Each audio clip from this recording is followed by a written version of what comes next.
तो क्वेश्चन करते हैं, let the eccentricity of the hyperbola, है ना, ये इक्वेशन दे रखी है अपने को, be reciprocal to that of the ellipse. Ellipse की इक्वेशन दे रखी है, तो हाइपरबोला की एक्सेंट्रिसिटी इसको अपन E1 बोल देते हैं और इसकी एक्सेंट्रिसिटी को E2 बोल देते हैं, एलिप्स की एक्सेंट्रिसिटी। तो फिर क्या बोला है, if the hyperbola passes through a focus of the ellipse, तो इनमें से कौन से स्टेटमेंट्स करेक्ट हैं ये बताना है अपने को। एक से ज़्यादा ऑप्शंस भी करेक्ट हो सकते हैं, है ना, सारे स्टेटमेंट चेक करेंगे अपन। तो एलिप्स की क्या इक्वेशन दे रखी है अपने को, x square plus 4y square is equal to 4। तो ये क्या हो गया, x square by 4 plus y square by 1 is equal to 1। तो दिख रहा है ना, हॉरिजॉन्टल एलिप्स है, तो E2, है ना, इसकी एक्सेंट्रिसिटी क्या हो जाएगी, 1 माइनस छोटे डिस्टेंस का स्क्वायर अपॉन बड़े डिस्टेंस का स्क्वायर। तो ये क्या हो गया, √3/2। तो हमको क्या देखा है, E1 जो है वो E2 का रेसिप्रोकल है ना, 1/E2 के बराबर है। तो E1 जो है वो क्या आ जाएगा, 2/√3 आ जाएगा।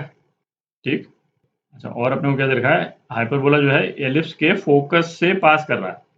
तो एक डायग्राम बना लेते हैं इस एलिप्स का। ये डायग्राम बना लिया है ना, हॉरिजॉन्टल एलिप्स है, हाइपरबोला इसके फोकस से पास कर रहा है। अच्छा, यहाँ पे तो दे रखा है hyperbola passes through a focus, पर ये तो क्लियर ही है कि हाइपरबोला यदि इस ओरिएंटेशन का होगा, मतलब इसकी ट्रांसवर्स एक्सिस जो है यदि एक्स एक्सिस होगी, तो एक फोकस से पास करेगा तो उसका दूसरा वर्टेक्स जो है वो दूसरे फोकस पे आएगा, है ना, ये भी क्लियर ही है। तो अपना हाइपरबोला जो है वो कुछ इस टाइप का है, जो कि इसके फोकस से, एलिप्स के फोकस से इस तरह से पास कर रहा है। ठीक, एलिप्स का फोकस जो है वो एक्सिस से क्या डिस्टेंस पे रहता है, AE। एलिप्स का E अपन ने E2 लिया है, तो इसको E2 बोल देते हैं। तो AE2, है ना, ये क्या हो जाएगा, ये कितना है एलिप्स का, 2 इंटू E2, है ना, √3/2। तो ये √3 हो गया। तो फोकस जो है वो √30, है ना, ये कोऑर्डिनेट हो गए। तो हाइपरबोला का जो A है, इसको अपन AH बोल देते हैं डिफरेंशिएट करने के लिए, है ना, वो क्या हो जाएगा, √3 हो जाएगा। AH जो है वो √3। अच्छा, हाइपरबोला की एक्सेंट्रिसिटी तो अपन निकाल ही चुके हैं, E1, है ना, वो क्या हो जाएगी, √1 प्लस B²/A², है ना, इससे अपन B निकाल सकते हैं। तो ये क्या हो गया, E1 कितना है, 2/√3 is equal to √1 plus B²/A²। A² कितना है, A² 3 हो जाएगा, है ना, हाइपरबोला का जो A है वो √3 है। तो ये कितना हो गया, 3 हो गया। तो इससे B की वैल्यू क्या आ जाती है ना, B² 1 आ जाएगा, तो B की वैल्यू क्या आ जाती है, 1 आ जाती है।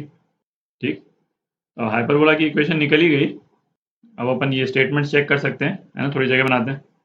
पहला स्टेटमेंट तो क्या है, इक्वेशन ऑफ हाइपरबोला, है ना, तो इक्वेशन ऑफ हाइपरबोला ही निकालते हैं अपन। क्या हो जाएगा, x² मतलब 3 minus y²/1 is equal to 1। तो ये हाइपरबोला की इक्वेशन आ गई अपने पास में। अच्छा, ऑप्शन में अपने को क्या दे रखा है, x²/3 माइनस y²/2, है ना, तो ये तो ऑब्वियसली गलत है, तो ए ऑप्शन गलत हो गया। अच्छा, जो डी जो है ऑप्शन, वो भी हाइपरबोला की इक्वेशन पे ही है ना, इस वाले फॉर्म में लिखी हुई है।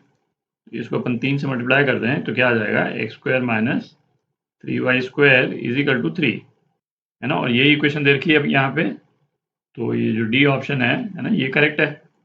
अच्छा, फिर क्या ऑप्शन एक दे रखा है, the eccentricity of hyperbola is √5/3, और हाइपरबोला की एक्सेंट्रिसिटी क्या आई थी अपनी, 2/√3, तो ये ऑप्शन भी गलत है। अब क्या, focus of hyperbola is 2 0, hyperbola का फोकस है ना, FH बोल देते हैं इसको। तो ये वाला डिस्टेंस, है ना, ये वाला डिस्टेंस, ये क्या हो जाएगा, है ना, AH into eccentricity of hyperbola. तो यहीं पे ले देता हूँ मैं, AH into eccentricity of hyperbola, ये क्या हो गया, √3 इंटू 2/√3। तो ये 2 आ गया। तो फोकस के कोऑर्डिनेट क्या हो गए, 2 0, है ना, यही दे रखा है यहाँ पे। तो बी पार्ट, है ना, ये भी करेक्ट है। 2 पार्ट्स करेक्ट हैं इसके, बी और डी।